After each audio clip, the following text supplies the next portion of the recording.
વડોદરામાં ચોંકાવનારો કિસ્સો। માતાજીના આશીર્વાદના નામે છેતરપિંડી। બ્યુટી પાર્લર સંચાલિકાનું મંગલસૂત્ર અને રોકડ લઈને 3 મહિલાઓ ફરાર। વડોદરા શહેરના ઘેડીગેટ વિસ્તારમાં અંધશ્રદ્ધાનો લાભ લઈને છેતરપિંડીનો ચોંકાવનારો બનાવ સામે આવ્યો છે। બ્યુટી પાર્લરની સંચાલિકા સાથે 3 અજાણી મહિલાઓએ માતાજીના આશીર્વાદ અને દોષ નિવારણના નામે વિશ્વાસમાં લઈને સોનાનું મંગલસૂત્ર અને રોકડ રકમ લઈને ફરાર થઈ જતા પોલીસે તપાસ શરૂ કરી છે। મળતી માહિતી મુજબ ઘેડીગેટ વિસ્તારમાં આવેલી નવ્યા બ્યુટી પાર્લરની સંચાલિકા હેતલબેન હિતેશભાઈ રોજની જેમ પાર્લર પર હાજર હતા। ત્યારે ગઈકાલે સાંજે 3 મહિલાઓ ગ્રાહક બનીને આવી। શરૂઆતમાં તેમણે મેકઅપ અને અન્ય બ્યુટી સર્વિસ અંગે વાતચીત કરી। હેતલબેનનો વિશ્વાસ જીત્યો। ત્યારબાદ મુખ્ય મહિલાએ પોતાને જોગણી માતાનો સદ આવતો હોવાનું કહી હેતલબેનને જણાવ્યું કે તેમના પાર્લરમાં માતાજીના આશીર્વાદ છે અને તેમના પર નાગનાગિનનો દોષ છે। દોષ દૂર કરવા માટે વિશેષ પૂજા કરવી પડશે તેમ કહી મહિલાએ સોનાની વસ્તુ અને રોકડની માંગ કરી હતી। હેતલબેન મહિલાઓની વાતોમાં આવી ગયા અને પોતાનું અંદાજિત 1.5 થી 2 તોલાનું સોનાનું મંગલસૂત્ર અને 3500 થી 4000ની રોકડ રકમ તેમને આપી દીધી। થોડા સમય બાદ 3 મહિલાઓ સોનાના દાગીના અને રોકડ લઈને ફરાર થઈ ગઈ। પોતાની સાથે છેતરપિંડી થઈ હોવાની જાણ થતાં જ હેતલબેને પોલીસનો સંપર્ક કર્યો। પોલીસને આપેલી વિગતો મુજબ મુખ્ય આરોપી મહિલાને લીલા રંગની સાડી જ્યારે અન્ય 2 મહિલાઓએ મરૂન અને રામા રંગની સાડી પહેરી હતી। સમગ્ર મામલે પોલીસે ગુનો નોંધી આસપાસના સીસીટીવી ફૂટેજના આધારે 3 મહિલાઓની શોધખોળ શરૂ કરી છે। આ ઘેડીગેટ વિસ્તાર છે। આ મારું બ્યુટી પાર્લર છે। મેં 6 વર્ષથી અહીંયા પાર્લર ચલાવું છું।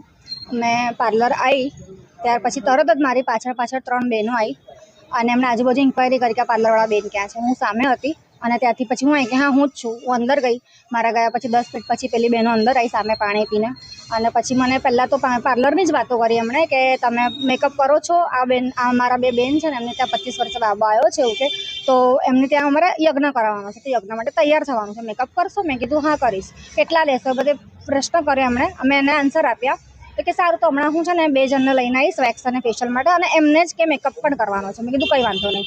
એ બધું થયા પછી એમણે મારે વાતોમાં ઉલઝાઈ નાખી। એમણે કીધું મને જોગણી માતાનો સત આવે છે, અહીંયા પાછળ મંદિર છે ત્યાં આગળ મારો વસ છે એવું કે તમે આવીને પગે પડી શકો છો, તમે નસીબવાળા છો, તમારા પાર્લરમાં પગલાં પડ્યા માતાજીના, એવું બધું કરીને મને એણે વાતોમાં એ કરીને પછી મારી પછી બધી ઇન્ક્વાયરી કરાવડાવી કે ભાઈ મારા લગ્ન થઈ ગયા છે, હસબન્ડ છે, છોકરાઓ છે, બધું એમને ખબર પડી ગઈ ને પછી મને એવું કે મને બધું દેખાય છે તમારી ભવિષ્યમાં તમારું શું થયું છે, તમે યાદ કરો અમે બહુ દુઃખ જોયા છે, હવે તમે સુખ છો પણ તમને ખબર નથી પડતી। હિપ્નોટાઇઝ કરીને મને પછી ભાન નહોતું સાચે કે મેં શું બોલી ગઈ એમને અને પછી મને એવું કીધું કે તમારા પર છે ને દોષ છે નાગ અને નાગિનના। એ નાગ અને નાગિનના દોષ દૂર કરવા માટે તમારે છે ને થોડી પૂજાને એવું કરવું પડશે। એ પૂજા તમે ચાહો તો મારી પાસે પણ કરાવી શકો, તમે કેશ આપી દો એના, તમે તમારી સુહાગનની એક વસ્તુ આપવી પડશે, તમને હું પાછી આપી દઈશ 1 કલાક પછી, તમે વિશ્વાસ રાખો પણ તમારું કામ થઈ જશે આમ તેમ।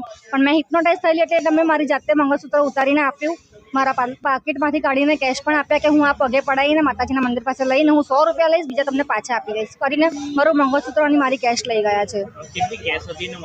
3500-4000 જેવી કેશ હતી અને 1.5-2 તોલાની આસપાસ મારું મંગળસૂત્ર હતું।